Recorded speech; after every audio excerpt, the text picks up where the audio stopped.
And hello, welcome back to the Gay Racing Podcast. Happy Pride Month, everybody. We have a special guest episode for you today. Zack and Alex are here as always, and joining us for the second time. You last saw him in 2022 on the Gay Racing Podcast. That was like over almost 100 episodes ago. Travis Shumake, drag racer for NHRA, is back on the Gay Racing Podcast. Travis, it's been a while since you've been on. We are so excited to have you back. And I want you to kind of just reintroduce yourself because we have some new listeners who might not know who you are, or maybe they've heard of you. So what's the deal with you? Who are you? Hello, new friends of the pod. Welcome to the family. My name's Travis. I use he, him pronouns. I drive a Top Fuel dragster, which is a 25-foot long, 12,000 horsepower, nitromethane fueled, fastest accelerating machine on the planet. In the National Hot Rod Association, which is the world's largest sanctioning body of motorsports with 32 categories across 7 countries and continents. I drive fast and straight, big tires in the back, little tires in the front, parachutes at the finish line. My parachutes are rainbow. Are they? You're kidding, right? No, what? Yeah, no, my parachutes are the reason I was protested by the Westboro Baptist Church was the rainbow parachute. It's my shtick. That is so cute. That's like in Mario Kart when you get to pick your own little glider. Oh my gosh! Except for I should have used the equality flag. It's not trans inclusive. My rainbows, so I need to get new parachutes. Because it doesn't have like the progress part, the progress part. Yeah. So I'll do better, but also it's okay. Our branding doesn't have that yet either, so I'll get there. Listen, I'm owning my privilege. I'll do better. Yeah. So that's what I do. I live in New York City. My race team is based in Indianapolis. A little thing that's different about me to some other drivers is I own my race team. So I was let go from my job at the race team I was racing at because of all the controversy around the rainbow parachutes and the Westboro Baptist Church and my use of the HRC logo. So I had to go get a small business loan and buy and build my own race team. So I own a semi truck. I have a 10-year lease on a building in Indianapolis. Since the last time we spoke, she grew up. She's a business owner. Wow. She's serving, she's slaying, she's doing it all. Look at you go. She's mothering. She's mothering. Mother is mothering. Yes. As the eldest gay race car person, I'm doing my best to try to show up. Wow. Hell yeah. That's a lot that's happened to you. Oh my gosh. It makes me a little sad that you got kind of forced out of your team because of that. It was the best thing that could have happened because not only I was running in let's call it Xfinity Cup, right? Right. I was in the B leagues of the NHRA. Okay. So then I'm the tallest person in our sport. I did a speed sport interview where it's not about my dead dad or being gay. It's about that I'm a giant.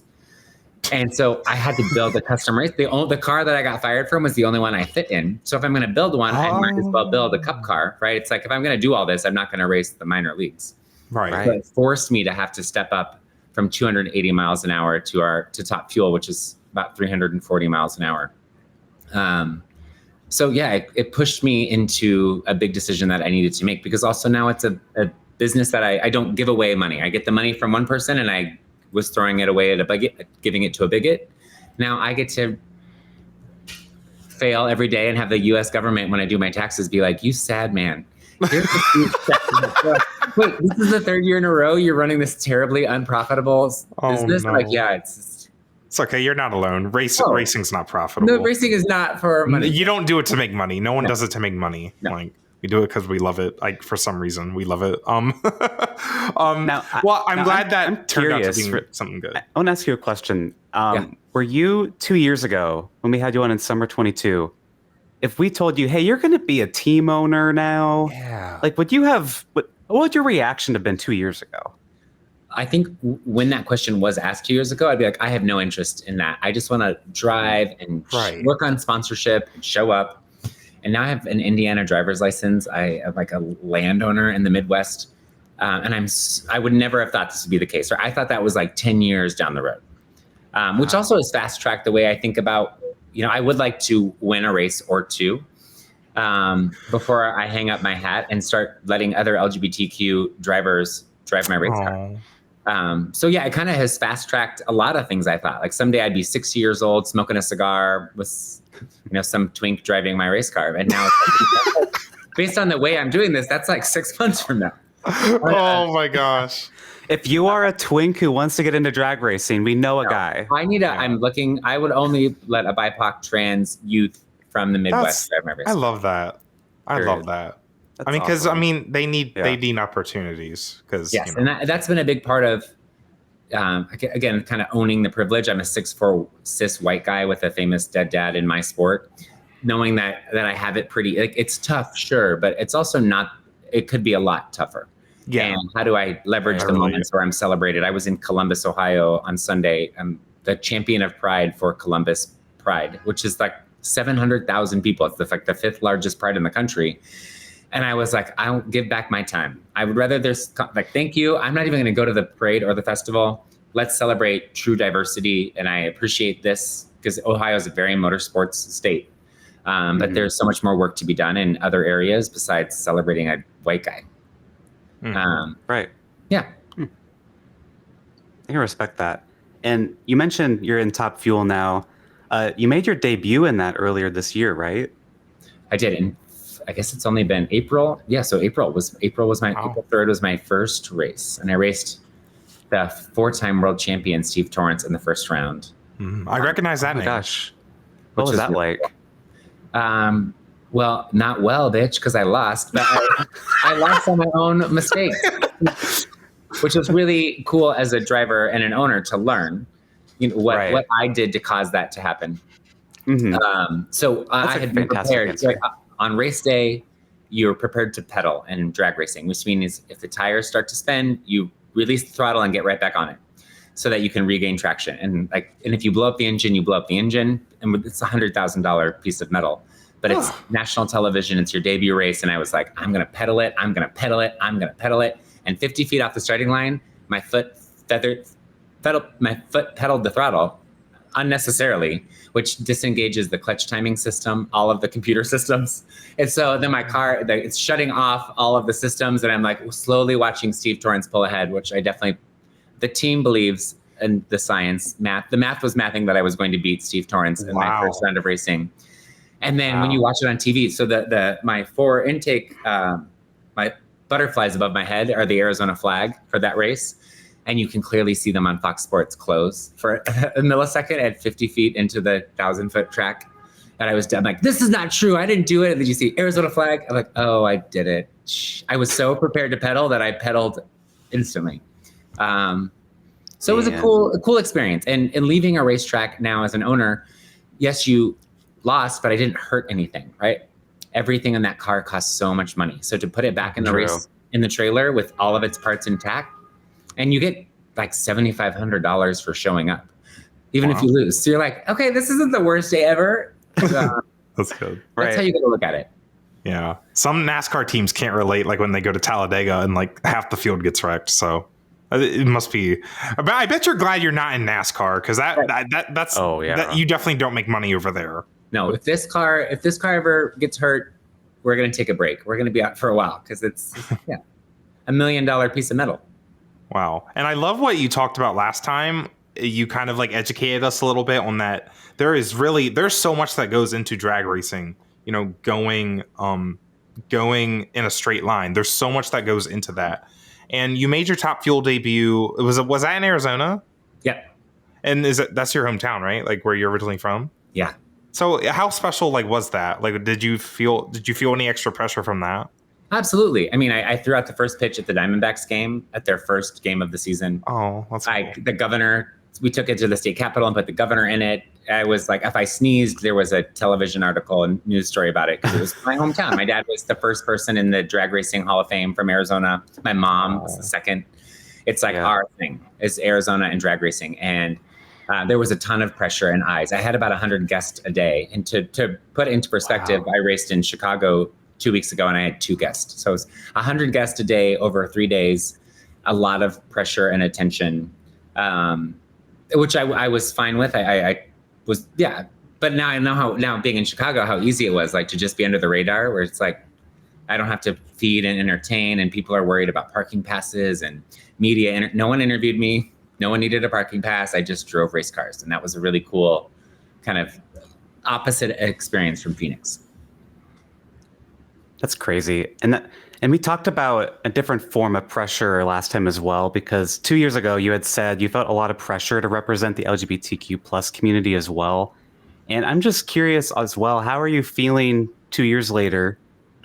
Have things changed? Like, we're still in a very interesting political environment and everything. Now that you've kind of been around in the sport, I mean, you've been around for a very long time now, but as well, just as a racer, as now as a team owner, how are you feeling representing the community in the racing world? I've watched the people of NHRA drag racing evolve. And I would relate it to my experience in college, right? I joined the Sigma Chi fraternity, the country's largest straight white guy fraternity, just to like be controversial. I was like, I shall go with there. Oh, I'm not supposed to be there. I'll go there. And it worked out. It took a long time. The guys who used to vote against me, I was in their weddings 5 years later. And I'm starting to see that in that parallel in drag racing. Team owners and competitors and crew members of big major other teams coming up and saying like, hey, if you ever need help in the clutch department, I'm happy to hop over here. Or Travis, if you ever need help in the clutch department, we'll lend you our clutch people. And you're like, huh, you have a Racer for Trump sticker on your car. And then they follow me on Instagram and I'm like, what is happening? It's like, are we making change? I don't know. I think we're making change. But I have said before, the most uncomfortable time for me is like the Thursday night when I get to the racetrack and there's no fans and there's no media and I have to walk the half mile from the edge of the parking lot to my pit and just be surrounded by people I know don't want me there. And I don't feel that way anymore. You know, there are big, scary men with tons of muscles and tattoos, like asking me where I'm the first person to ever wear white racing gloves. They're like, how did you get those? I'm like, why are you going to take that? Are you going to hit me? They're like, no, we want to order them for our driver. Those are. Are you gay? Like white racing gloves. Where'd you get those white gloves? I'm like, are we friends? Sorry, what's happening? Are you bullying me? Are we friends? Yeah, are you flirting? Like, what's going on? Are we flirting? Is what's happening right now. You want me to take my gloves off? Like, I don't know. Wow. That's awesome, though, that you feel. I feel like a lot more inclusive there. I felt progress too. I feel like at Indy, Alex, like we were seeing actual other gay people, like in public. Sorry, you go on before I talk about IndyCar. No, that's all I had to say. I've been working with IndyCar now for 2 years to try to get more gay people to the racetrack. All right, they are our chief marketing person and their chief marketing person are actually married. And they're like, Travis, how can we gay up IndyCar? I'm like, girl, someone's got to come out. But in the meantime, let's get Bo and Yang there because it's NBC. So I've been you're cooking. Do you know who Bo and Yang is, Alex? Yeah. Okay. I'm messing up. So I've been working with GLAAD quite a bit over the last 2 years to have a whole gay moment at the 500 on the red, because it's NBC. So if NBC, they produce the show, if they put the gays on TV, just to show us, our fans, like, hey, you can go here. Like, there's Lance Bass and Bo and Yang on the red carpet at the Indy 500. We're welcome here. And they're basically saying it's because we don't have any drivers like every other sport. Can you help us like make it look cool? I'm like, all right, I've got an idea. Let's get gay celebrities to come to the race until one of your hot drivers comes out. Right. And that's so cool that you know someone working with IndyCar as well. And like what Zach was saying, we went to the Indy 500 and it really didn't feel like, exclusive at all. It really did. You get the Indy 500, the rainbow hat? So they have I have one from last year. Yeah. Do they have it again this year? Do they have new merch? I was wondering about that. I feel like they have the same ones. Yeah. And to wear it and be comfortable, right? I wore it all 3 days and it was like I never heard a comment, I don't think. Yeah. Yeah. Well, and then we have a Pride livery with DHL and Alex Palou's car, and having it on Alex Palou's car, like that's such a substantial thing because he's the reigning champion, probably the best driver in the field right now over there. Like it's awesome. It's really great to see. And that kind of goes into another question here I have for you. You said you have seen progress, but what are some areas you think NHRA, maybe just motorsport as a whole, should improve on? On the LGBT side, or like okay, great. Not like fan experience and parking. No, I think that corporate dollars, right? And I know I sound like I'm not sure if Zack Heron or Devin Rouse or any LGBTQ drivers been on here, right? It's like, I want our piece of the pie.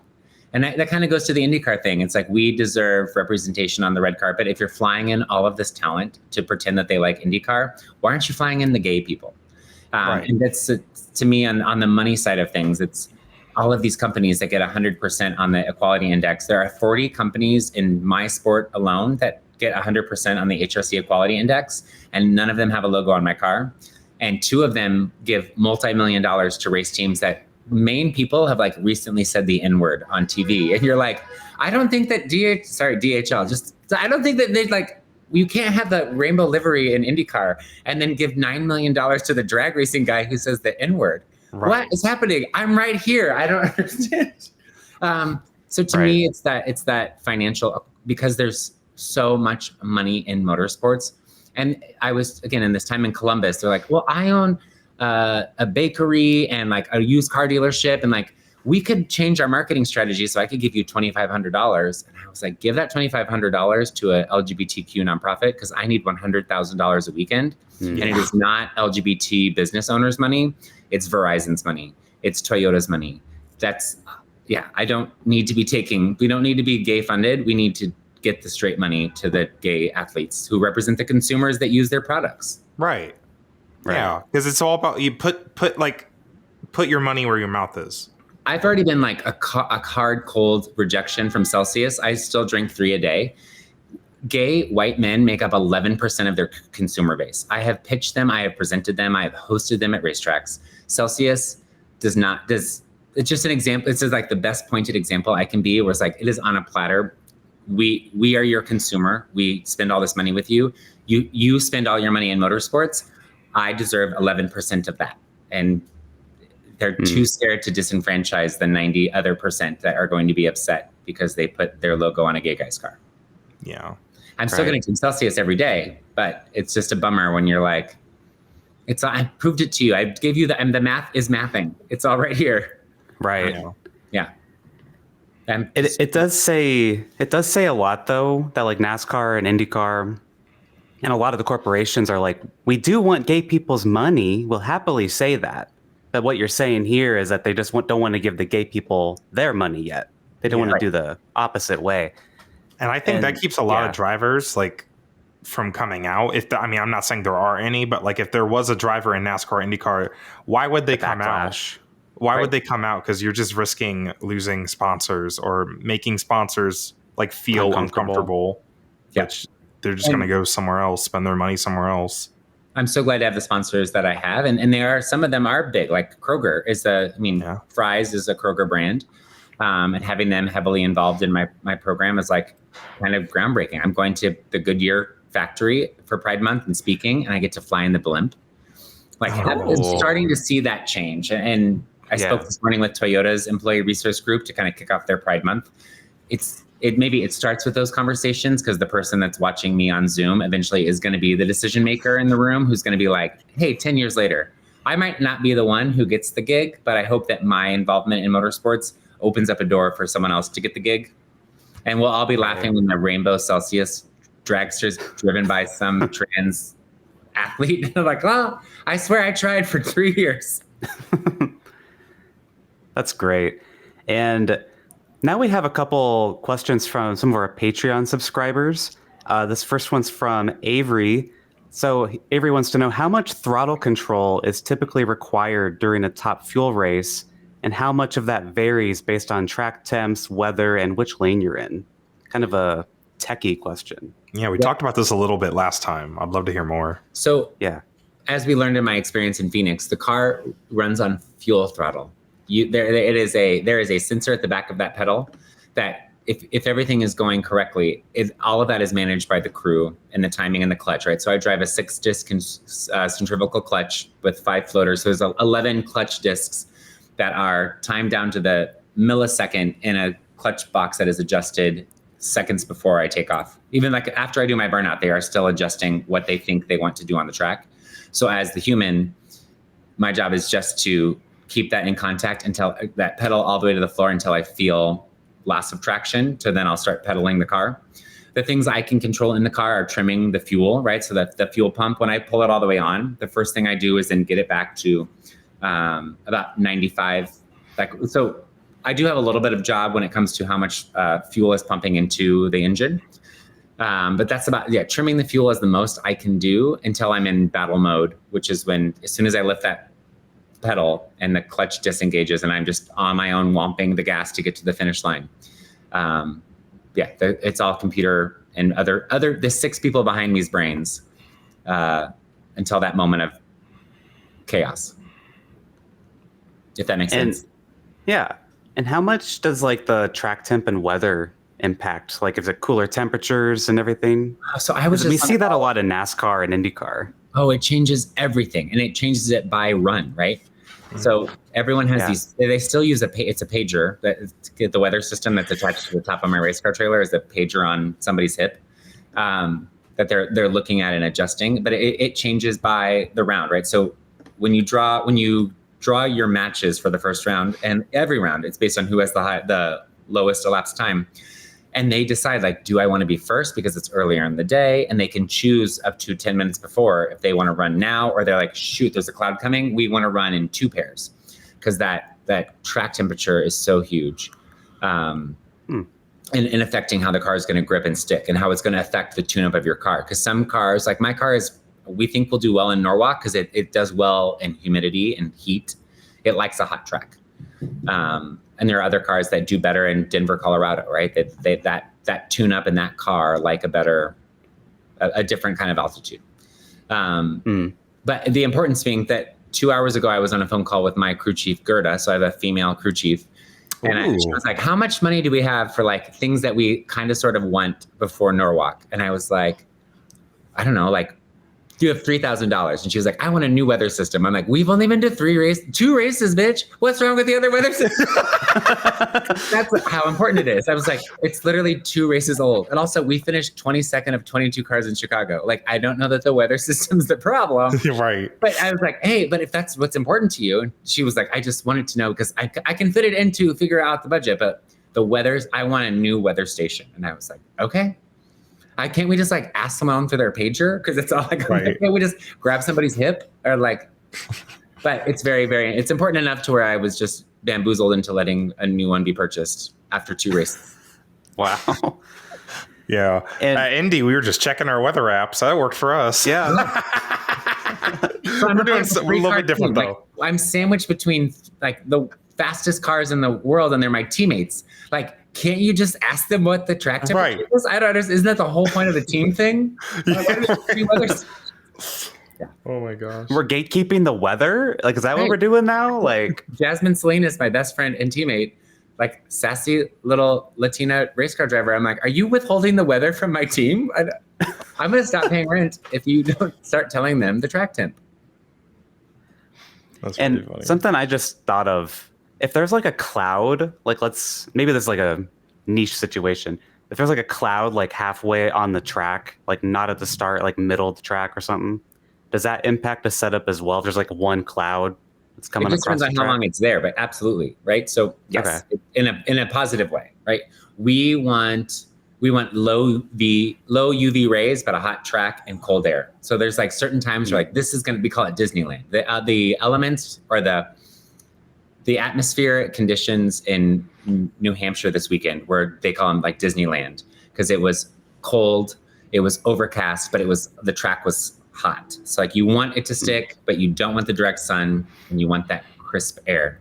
And you can tell when you're watching on TV, like if the guys are in their hoodies on the starting line, you're like, oh, this is good. Because it looks like it's hot, but they must be cold. This is going to be a good day of drag racing. Nice. Wow. That's awesome. And then we have another Patreon subscriber question here. This is from Tanner. And he wants to know, with Tony Stewart being in NHRA now, and a lot of our audience is NASCAR oriented, so I thought that was a really good question. What has Tony Stewart's involvement in NHRA kind of been like? Has it kind of brought in a bunch of new people? Has it been kind of the same? We're just kind of curious about that. Yeah, because we saw what Kyle Larson did to kind of IndyCar's like attention. Oh, Tony has been huge for our sport, and anyone who says the opposite So I was like, this was supposed to be my rookie. I was going to be rookie of the year, and then I was going to win an ESPY, and then I was going to win Dancing with the Stars in that order. And then Tony Stewart joined my sport. No. Damn it, Tony. We are both in our rookie Tony season is right ruining our gay greatness. Oh. He is it. We are right now battling for rookie of the year, and he is racing every race on a $11 million budget. Right. But he's not. I mean, the car is doing well, but the attention that we are getting. I mean, the media that he goes on a media tour in each city. The NHRA and Fox have booked him. He gets to every race on Tuesday and he is filling the grandstands. I think 6 of the 7 races have been a sellout on both Saturday and Sunday, regardless of Tony's performance. And he is. So I used to think I didn't like Tony Stewart because he killed that guy with the back wing of his dirt car. Oh my God! Yeah, he is such a nice person, and he is fully Team Travis. If there's ever a question, I don't know if people who want to talk to me about the business of being gay, about how it's cool that I'm gay, that watch me. Like Tony knows how I did the round before. Tony Stewart is Team Gay. Oh. He's I would. I mean, that makes sense. Yay. We've seen him in that Halloween costume before, so.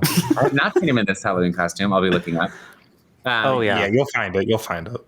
And again, I think it's that when you don't have a reason to say like, oh, by the way, I like gay people. Like, I don't know if people know that about Tony Stewart or not, but I can tell you one thing. He knows everything about my career. He talks to me regularly. He reaches in my cockpit and gives me a fist bump before I run. Aww. He stands behind me on the starting line and watches me race. That's another thing when you go back to watch like yourself race and you're like, did Tony Stewart walk to the starting line to watch it? God, this is crazy. Me? Oh my gosh. So I think that's cool. Yeah. That is cool. He has definitely helped amplify our story and our visibility. And it's a good time that helps our sponsors, right? Like, right. My sponsors are like, okay, we're kind of on the fence about this. I'm like, but also, did you know that Tony Stewart is in my sport? And also, he's my friend. So we're besties, actually. Right? I'm battling him for Rookie of the Year. Like, oh my god. He was braiding my hair yesterday. It was gosh. And we have one more Patreon question here. This is also from Tanner. Are simulators used in drag racing? Because we have iRacing for a lot of things. A lot of teams professionally use iRacing. Zack's been on iRacing lately. Or is it just mostly time in the actual car? Because we were wondering how do you simulate drag racing? Oh yeah, so we have a reaction time, we call it a porta tree, which is a portable tree. We call the thing that turns yellow, okay. orange, red. Yeah, that's our Christmas tree. So I set it up in my living room, like in front of my TV, where actually I sit on the couch, I sit on the floor, and it kind of is the same angle as I'm sitting in the car. And I have a pedal, and a thumb sensor that I use to release the brake. So when I was driving in Top Alcohol Dragster, I was not letting go of the brake. So I was letting the brake get pulled out of my hand when I slammed on the gas. And it took like 3 races for us to look at the computer and be like, hey, do you want to, you're doing great and you're winning races, but you could be doing so much better if you let go of the brake. I'm like, I thought I was. They're like, no, it's getting ripped out of your hand by the car. So there's a ton of practicing that right there. My reaction time, I would say on a race weekend, I try to do 100 goes. So it's the other competitor is totally random and it sets it up for you. And then I use my finger I race to see which one's faster, my thumb or my foot. Because I can pretend that driver A is me letting go of the brake and driver B is me slamming on the throttle to prepare for race day. And actually, I borrow Austin Prock, who is killing it right now in Funny Car.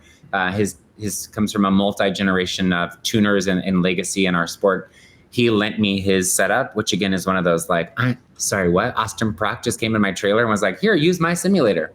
Because the biggest part in our sport is that reaction time. I saw this last weekend. I think there were 6 races out of 8 that were won on a hole shot when if 2 cars left at the exact same time, the quicker car lost because the human driving it was slower by 100th or 1,000th of a second.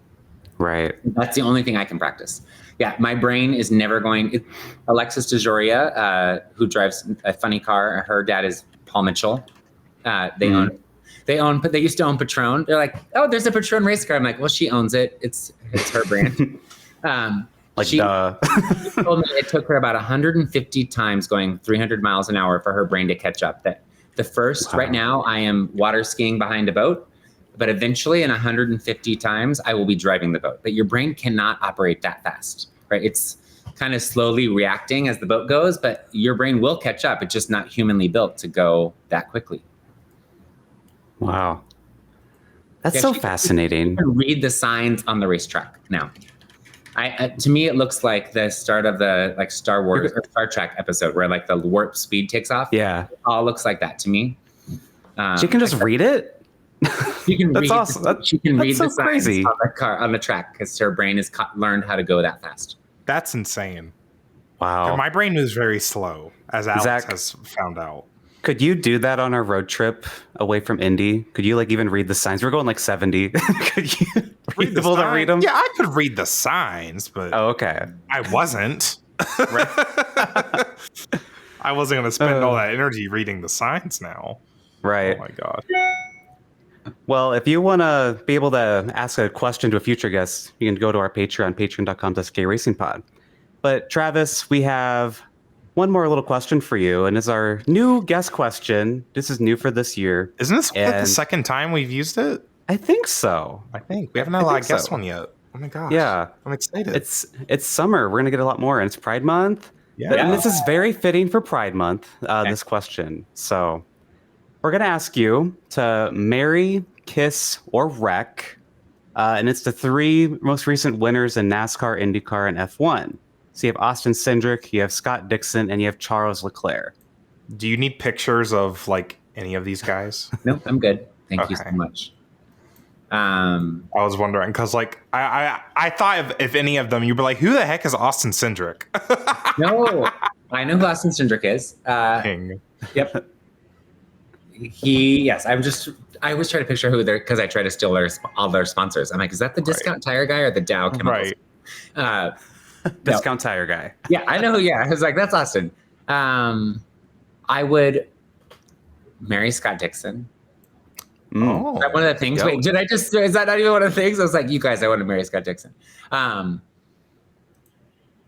he's like a childhood. I'm a big fan of Scott Dixon. Yeah.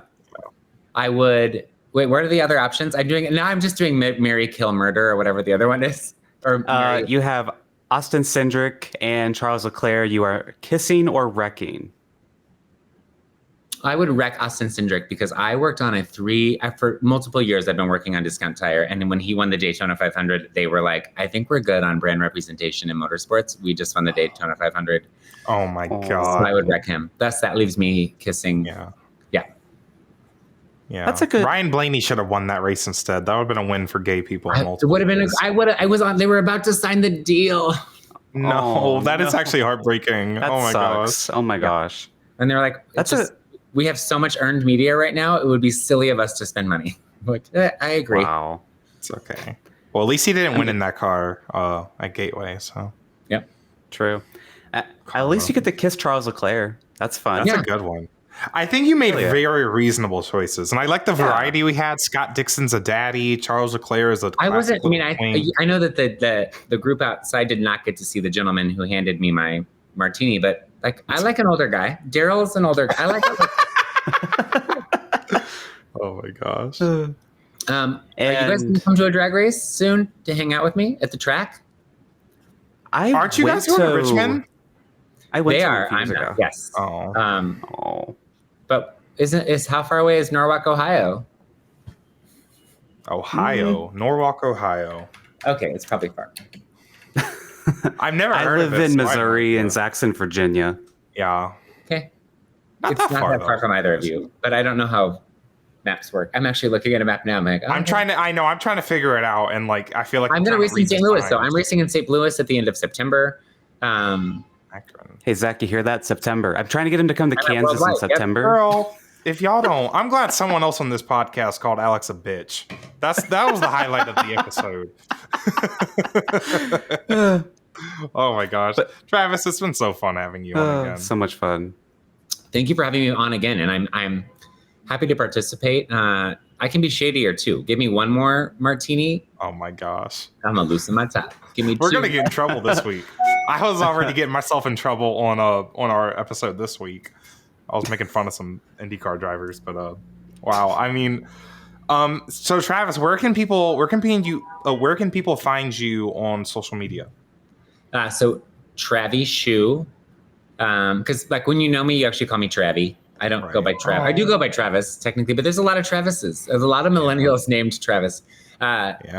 Shoe SHU on Instagram, but most importantly on LinkedIn because she ain't got no sponsors. So she needs sponsors. So like, no, if you follow me on Instagram, that doesn't help. Let me see your. If anyone listening has a lot of money right now, like $100,000 to like throw, just sitting around. I do actually I want to be clear. We're about to announce that CAS, which is the largest. They're like the Google of chemistry and science. They hold all the patents and all the technology brains for like DuPont and Goodyear and Dow and all those people. They are my sponsor for Norwalk, Ohio.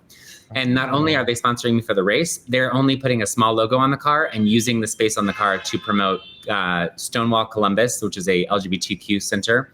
Kaleidoscope, which is an LGBTQ housing program. Wow. So they've underwritten the whole race for me, and then they're using the race car to promote for kids in rural Ohio to understand that there are places they can go for support. I love that. Yeah. Wow. I need to go to Norwalk, Ohio. Come to Norwalk. You gotta see those rainbow parachutes. That race averages 30,000 people a day. It's one of our biggest races of the year. Wow. Yeah. When is that race? The 29th and 30th of this month. Of this month. Oh, Yeah. That's what a way to end Pride Month. I started it in Columbus as the Grand Marshal guy, and then I'm finishing it there with the Goodyear blimp flying and the drag race. I love Ohio. Don't sleep on Ohio, bitch. Love it. Well, thank you so much, Travis. Yeah. So for all of our listeners, you can follow Travis or Travi if you are close to Travi. Travis Shoe on Insta. Add him on LinkedIn if you have a bunch of money. Mm-hmm. You can leave us a 5-star review on Apple Podcast or write a nice comment and we'll read it in a future episode. You can rate us 5 stars on Spotify. You can like and subscribe on YouTube. You can support us on Patreon. If you have a little money, you can support us. If you have a little bit of money. After you've given Travis some money. Give your money to them. I'm going to get that Verizon cash. That's patreon.com/gay. Right, if you're gay, so if you're gay, give us money. If you're straight, give him money. That's right. Do your part. Yes. There you go. Exactly. Right. So then you can follow Zack and I on socials at Dreamy Zack Racing, at New Gaiden, and at Gay Racing Pod, pretty much everywhere. If you're bisexual, I guess you're giving both of us money. I don't know. Oh, yeah. Right. Oh my gosh. Well, thank you guys so much for listening. Thank you again, Travis, for joining us on the Gay Racing Podcast. Happy Pride Month to everyone out there listening, and we'll see you guys next time. Bye-bye. Bye.